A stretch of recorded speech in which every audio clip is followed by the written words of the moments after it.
Hey guys, XX Photoshop Painter 420 here with another Photoshop tutorial. Today we'll be learning how to make a smiley face. So first, select the ellipse tool over here, set the color to yellow and the outline to black, and just make sure to hold down shift while making a nice big circle in the center here.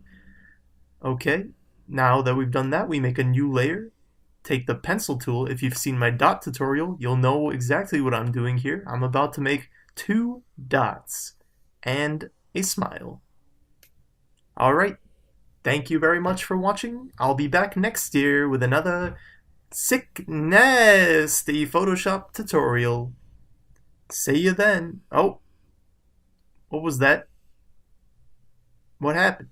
The mouse. The mouse is moving on its own. What's going on? No.